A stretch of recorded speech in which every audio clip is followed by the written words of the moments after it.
So far, my Far Eastern train journey has taken me from Thailand's capital Bangkok through its countryside with outstanding views wherever you turn.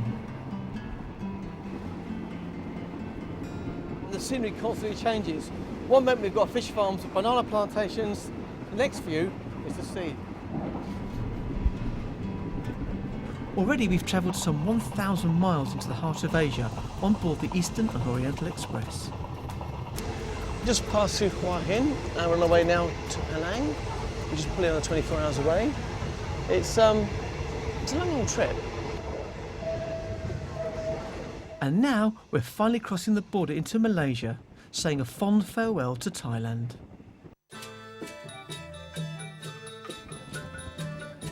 But our next stop, though, is the state of Penang, where we'll disembark the train at Butterworth, about an hour from its capital, Georgetown. Well, finally arrived in Malaysia. I'm going to hop off and have a good look round. The food here is a rich melting pot of flavours and takes its influence from the many cultures who reside here. There's Malay, Chinese, Indian and Thai, making for a wonderful combination of tastes.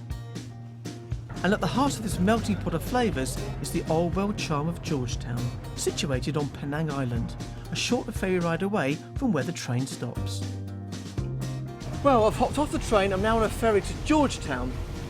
So hopefully I'll look for some ingredients, find some nice stuff, and a bit of luck, find a market and cook a dish or two. Colonial Georgetown was established in the 18th century, and its colourful heritage can be seen everywhere as you make your way through its streets. Only way to travel, isn't it? And if that's the only way to travel here, then there's also only one way to eat. Penang is famous for its hawker food, and the best place to find it is in places like this.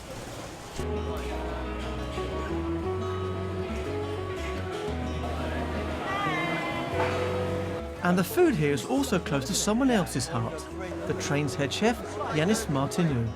He's also hopped off the train to pick up some local fresh ingredients and navigate me around the overwhelming selection of food on offer here. But this one is very interesting. What is this? This one is a ginger flower. Ginger flower? Yeah, ginger flower. So it's very tasty. You have to slice very, very Just this fine. part here. So what's this? There's another green here. I like this one. So this is a kind of spinach. What is that? Yeah, this is some, they call it, I don't know exactly the name, but I used to say it's, purple spinach, Yeah. long spinach. So this kind of spinach actually, this one is for stir fry. This one is for more put fresh in the soup like that. Oh, really? So you blanch in soup? You just blanch in your soup. They love their green veg, don't Yeah, they do. They They're do. snake beans. The snake beans, which you eat raw like that. You do not cook, you just eat raw. Wow! With some top tips from Yanis and a short while before we jump back aboard, it seems only right I cook up a quick recipe amongst the hustle and bustle. So here we are, we're in the Cecil Street Market in Penang, Georgetown, Penang, and it's incredibly hot. What I'm going to do is a really simple chicken Penang curry. And from what I've learnt already, all the food I've had has been really very, very simple in not only preparation, but also presentation. Here I've got a red onion and a white onion, a bit of garlic, a bit of nam prik, which is a paste which has been fermented with fish. Then I'm using this wicked stuff, red Penang paste. Now this is very, very pungent, quite hot, but also has a wonderful fragrance of lemongrass and kaffir lime leaves. It's absolutely fantastic. Then I've got some lemongrass, which we're just going to bruise and pop in. A bit of tamarind, which gives the whole thing a bit of sourness. A bit of salt and sugar. A little bit of extra chilli, possibly as a garnish.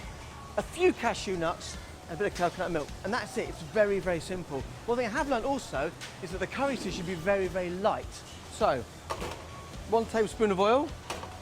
And I'm just going to pop the chicken straight in.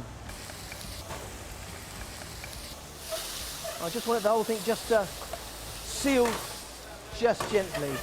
And I'm going to put that back onto the plate here. But as you can see, the locals are fascinated by this English boy who's come here. Right, a bit of onion, then I've got a bit of garlic. So I'm going to use 1 clove. So we get a tiny bit of colour, I don't want too much, because I want to keep the colour sort of quite light. Then add a little bit of curry paste. So probably a good teaspoon there. Also, a little bit of the nam prik will go in as well. I'm not really cooking it, I'm just going to break it up so it makes it easier when I add the liquid. Smell the lime leaf, you can smell the lemongrass. That lovely colour, look at that.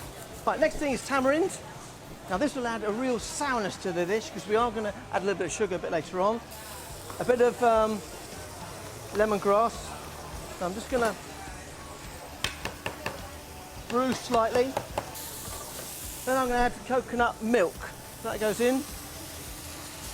As I said before, it's a very, very light soup. It's not like a heavy base sauce.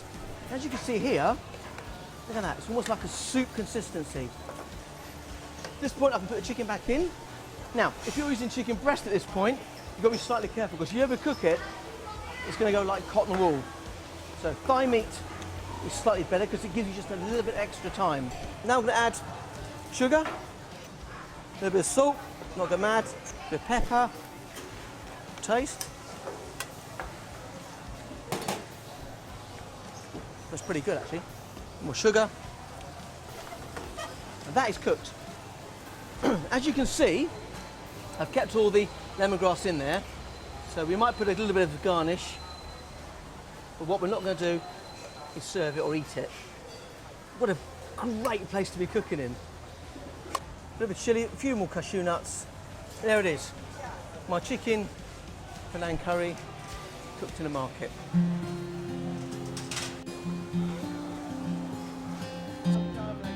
With a quick taste of Penang, it's time to get back aboard the train along with head chef Yanis, who has kindly invited me to his kitchen to see how he creates dishes for the many passengers on board.